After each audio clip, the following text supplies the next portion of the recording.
Hi, welcome back to Kino Recaps. Today I'm going to explain a 2021 action thriller film called Nobody. Spoilers ahead, watch out and take care. As the movie opens, a beaten and handcuffed Hutch Mansell reaches inside his jacket and lights himself a cigarette. He opens a tin of tuna and gives it to his kitten, as you do. Two cops observe all this, then bluntly ask him who he is. He says he's nobody. Monday morning, Hutch is jogging. He takes the bus to work, at a manufacturing company. Looks like he's an accountant. Exciting. After work he returns to his suburban home. His son Blake ignores him. His wife is cold. Tuesday morning, he misses the garbage, but his successful wife Becca reminds him as he's cooking breakfast. Lucky guy. Bus to work, more accounting. Wednesday morning, he does chin-ups at the bus stop. His wife's in real estate. Same thing every day, day after day, and week after week. Living the dream. One Monday night he's woken by a neighborhood dog. He hears a noise downstairs and goes to investigate. He checks his kids. Blake is also awake and both hear noises. Hutch continues downstairs, as the burglars break in.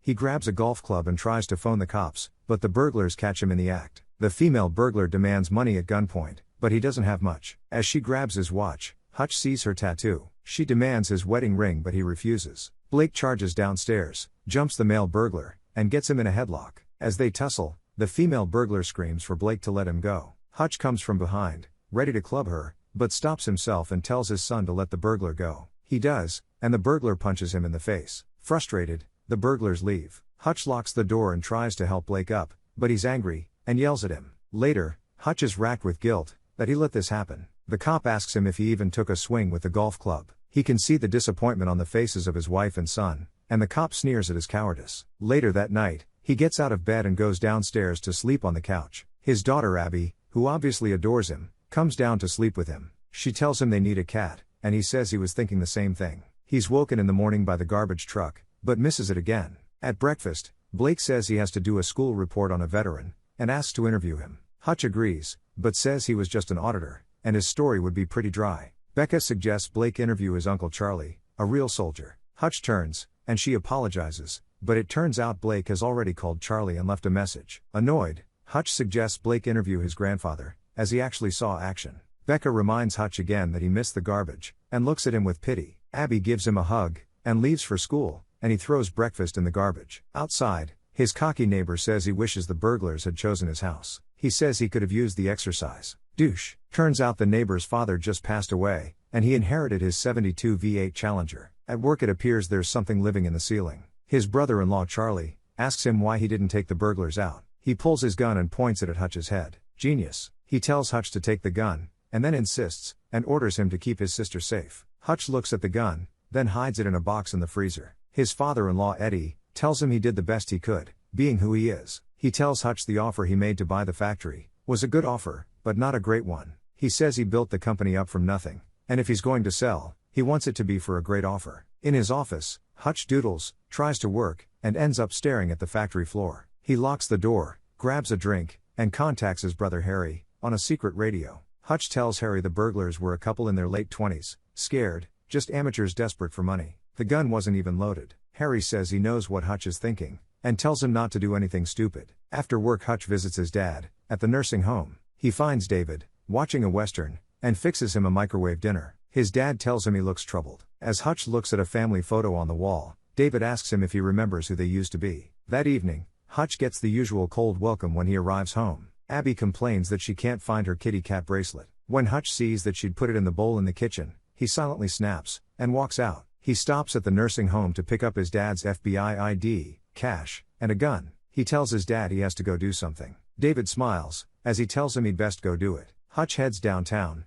and canvasses tattoo parlors, asking about the burglar's tattoo. He tries a few, with no luck. He enters a rough parlor, shows his ID and a veteran sees that it is out of date. The owner asks who he really is, and it looks like trouble. But when Hutch begs the men to try to take his money, the veteran sees his tattoo and realizes who he is. He thanks him for his service and escapes to another room. The owner is shocked. The other men realize he must be dangerous and back off. Hutch tells the owner to point him toward the girl with the tattoo. Shortly after, he breaks into the couple's apartment and takes them by surprise. He tells them he didn't deserve to have their gun in his face, and demands his watch back. Then his daughter's kitty cat bracelet. He knocks the man off his chair and screams at him to return the kitty cat bracelet. He almost shoots him, but hears a baby's cry. Seeing the couple's baby, he freaks out because he almost shot them. Later, Hutch is sitting dejected on the bus home. A car full of drunk thugs pull up level with the bus, and crash into barricading, and the bus stops. They get excited when they see the bus, and try to get on. Hutch begs God for the driver to let them in, which she does. When they begin to harass a young girl, Hutch can't contain his grin. He walks through them and gets the driver off the bus. He closes the door, empties his gun, and tells the men he's going to mess them up. He takes the first punch, but recovers and fights back. He really takes a beating, but gives as good as he gets. He hits one of them in the face with a bottle, then smashes it into another's head. He defends himself and smashes one of their faces into a pole. The Russian thug stabs him, so he punches him in the face. He gets two of them in headlocks, but a third kicks him and he collapses. Hutch pulls the knife out of his side and tries to stab one of them, but he knocks his teeth out instead, and stabs another thug in the leg. He gets grabbed by two of them, and ends up falling out of the bus window. The thugs can't believe what just happened, and assess their injuries. Outside, Hutch stands up and makes his way back on the bus, shocking the thugs. He tells the girl to run as he cuts a seatbelt for a weapon. This time he does not muck around and brutally takes care of them. He sees the Russian thug loading his gun, so he grabs a metal pipe and beats him with it. He smashes his windpipe and has to perform a tracheotomy, saving his life. He gives the bus driver back her phone, apologizes for the mess, and heads home. When he arrives, he finds Becca waiting up for him. She's shocked to see his injuries, but takes it well. As she patches him up, he says it's just like old times. Hutch says he misses her. He asks if she remembers who they used to be, and tells her that he does. Later that night, Becca removes the pillow between them and touches Hutch's arm. Meanwhile, across town, Yulian, a Russian mob boss, gets dropped off at his club. He struts across a busy road, oblivious to the cars. He does a shot, has a snuff, and gets up on stage to perform for his guests. After his performance, he walks through the crowd and notices one man is not impressed. He meets his colleagues and asks if they are happy with his security measures for the obzac. One of the mob bosses asks why he has a black guy on his crew. Pavel tells him he should choose his words carefully, or he'll feed them back to him, and the men laugh. Another boss says he thinks Yulian's singing and dancing is inappropriate for someone protecting so much of their money. In response, Yulian smashes his glass and attacks the man that frowned at him just before. He smashes the man's head into a table and cuts his throat with his glass. He then asks his colleague if he has more confidence in him now. As the mob bosses drink a toast, Yulian gets a phone call. The Russian thug from the bus, Teddy, is on life support in hospital. His older brother, Yulian, looks down at him with tears in his eyes, as the doctor tells them he has extensive brain damage. He goes directly to the other thugs and demands to know what happened. He has trouble believing that just one man was responsible. Yulian demands to know how he can find this man, and one of the thugs produces his bus pass. The next morning, Hutch is a new man, and the world a better place. He cooks breakfast and tells Blake he's proud of him for tackling the burglar. He gets a phone call from Harry, telling him who Teddy is, and that he needs to go see the barber. But he hangs up and tells his family he'll cook his famous lasagna for dinner. At work, Harry sends him a message to go see the barber, so he does. As he enters, the barber's men are wary, but he is greeted as an old friend. Hutch asks about Yulian, and the barber hands him a folder. He tells him Yulian is a serious bad guy, and also a collector of fine art. The barber explains that the obzac is a massive amount of money that the Russian mob bosses have combined for increased security. Yulian is the current custodian of the obzac, and is keen to pass it on. Meanwhile, Yulian has hired a hacker to identify Hutch. She's found Hutch's dad in the nursing home, and not much else. An FBI agent gathers more information from the archives, and forwards it to her. She's horrified when she sees the file, tosses it to Yulian, and quits, wishing him luck. That evening, Hutch serves dinner, and they look like a regular happy family. He pours wine for Becca, and tells them he'll take them to Italy for summer. He notices a group of cars approaching the house. They pull up outside. He orders his family into the basement, shocking them. He shuffles them into the basement, enters a code into a hidden panel on the wall, and kisses his wife. He tells her not to call 911, and closes the security door. As the baddies approach, he cuts the power. They shoot the lock and file in. Upstairs, he takes two of them out with a bat. He grabs a knife and slashes another. He stabs a fourth, and uses her gun to shoot another, and then her. Pavel knocks the gun out of his hands and he smashes a plate in his face. Hutch throws boiling water in another thug's face, and then stoves his head in with the kettle. He avoids getting shot and then grabs the gunman, using his gun to shoot another, but he gets tasered and passes out. Pavel and two surviving thugs drag him to their car and throw him in the trunk. Hutch wakes up in the boot, and dislocates his thumb to remove the handcuffs. He pops the boot, but they're going too fast to jump out. He finds an extinguisher, kicks the back seat down, and sprays it into the car. The driver can't see, and drives into a pole, totaling the car. Hutch climbs out of the boot, and goes to find the key for the handcuffs.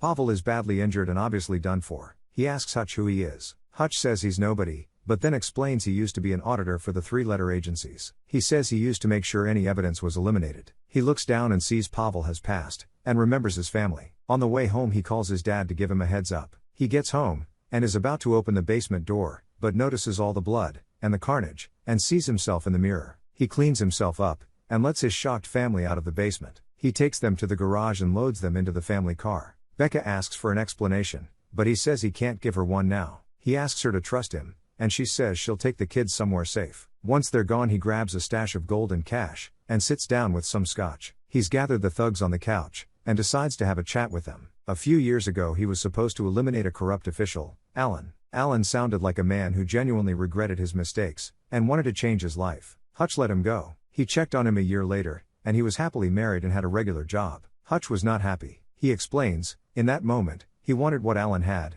and quit the business. His bosses were not happy to hear it, and didn't believe he could do it. He says he gave it his all, and it was great, but he might have overcorrected. He turns and notices Abby's kitty cat bracelet under the couch. He grabs it and laughs. He cues a special record, starting a fire, which spreads quickly through the basement. As he walks out he grabs a family photo. The whole house is quickly consumed in flames. As he's leaving he remembers his neighbor's 72 Challenger. He smashes the window and jumps in. He hotwires it, and speeds off. Across town at the nursing home, two hitmen pull up. The guard's asleep and they quickly find David's room. He appears to be asleep and one of them prepares to shoot him. David's eyes snap open, shocking the gunman. He grabs the gun, blocking the firing pin. The second hitman goes for his gun, but David grins and blasts him, waking the guard. He turns to the first hitman and shoots. The guard reaches his room and tells him to turn the TV down. He does, while he muffles the dying hitman with his free hand, and then pats him on the face. Next day at work, Hutch dumps the gold on Charlie's desk and says he's buying the factory. Eddie is ecstatic, but Charlie isn't, and comes round the table threatening Hutch. He swings and Hutch knocks the wind out of him. He helps him to a chair and tells him to breathe deep. Charlie whimpers asking what he's going to do, and Hutch says he doesn't give a shit. Eddie and Hutch shake, and Hutch tells them to get out. At his club, Yulian sees news of Pavel's death on his phone. He phones one of his crew and tells him to gather every man they have. At the factory, employees arrive for work, but Hutch has closed it down. Inside, Hutch is busy making weapons, various explosives and booby traps. Harry contacts Hutch and can't believe he's going to war with Yulian. Hutch says he's got to do it. They came after his family. Harry says he's not coming out of hiding to save him, and Hutch hangs up. He packs the Challenger and heads downtown. He pulls up at Yulian's warehouse, where men are busy moving and counting money, and shoots his way in. He shoots his way through Yulian's men, setting off charges as he goes. He stops at Yulian's art collection, and grabs a Van Gogh, before shooting on. He pours fuel into the plumbing system, and sets off the sprinklers, soaking the Obzac. He lights a stack and throws it, pausing to watch the Obzac burn. Across town, as Yulian finishes performing at his club, he looks down and sees Hutch eating dinner. Yulian and his men gather round him and Yulian asks if he's enjoying his meal. He says he came for the show. Yulian's men draw their guns, but Hutch lifts the napkin to reveal a claymore mine. Hutch suggests they have a chat, and Yulian tells everyone to leave. He tells Yulian they can continue their feud or agree to end it now, and tells him he destroyed the entire Obzac. Yulian does not take it well. He says Yulian can come after him, but he'd still have to pay back the entire Obzac. He suggests they both disappear, and live their lives far from each other. Hutch tells him to think it over and makes his way out of the club. He sits in his car, crosses his fingers and watches the club door. Momentarily Yulian bursts out. He takes off and drifts past the club and Yulian. Yulian takes a shot at him, and Hutch smiles. Yulian soon catches up, and opens fire, riddling Hutch's car with bullets. Hutch turns into the factory, and pulls up, and grabs the Van Gogh, just as Yulian catches up. He gets winged as he heads for the door, and then pinned down behind a car. It doesn't look good. Above him Harry breaks the window and starts picking off Yulian's men, and his dad bursts out the door shooting and grinning wildly. Hutch is happy to see him and they retreat inside. They reload and wait for Yulian's men. David says he tried retirement but he missed this too much. They open fire on the men entering and Hutch activates a press, setting off a grenade. Harry takes some of the men out from the stairs. They follow him up and one of them sets off a charge. Upstairs, he takes a few of them out with his sniper rifle, and gets 3 of them with one shot. Downstairs, David is having fun with his shotguns. Hutch gets a few with his handgun, then sets a trap behind a closed door. They open the door setting it off, taking themselves out. He retreats behind the fridge door, where he grabs the handgun from the freezer, and shoots on. On the factory floor he takes a couple of men out with his javelin gun, while his dad continues with his shotgun. The men battle on and come together in the center of the factory floor, and Harry gets shot. Yulian pins them down and they run out of ammo. Yulian tells Hutch his family will suffer for what he did. Hutch straps a claymore mine to the front of a blast shield and charges Yulian. He detonates it and both men are blown back, and Yulian is killed. The three men celebrate and congratulate each other, but they soon hear sirens, and Hutch tells David and Harry to get out. He calls Becca and gets punted to messages, but hears a kitten's cry from a broken ventilation shaft. He finds the kitten, grabs tuna and a tin opener, and the van go, and heads outside to face the cops. Back at the station, the two cops get phone calls telling them to release him, and are incredulous. 3 months later, Hutch and Becca are viewing a new house. The agent takes them into the kitchen and gets a call. Turns out the phone call is for Hutch. Hutch turns and he and Becca ask if the house has a basement. Meanwhile, David and Harry are taking a road trip. When David asks why they can't just fly to the job, Harry nods toward all the guns in the back of the van. The two men look, and burst into laughter. Thanks for watching. If you enjoyed this video, please give it a like. It really helps the channel out. For more videos, subscribe, and turn on notifications.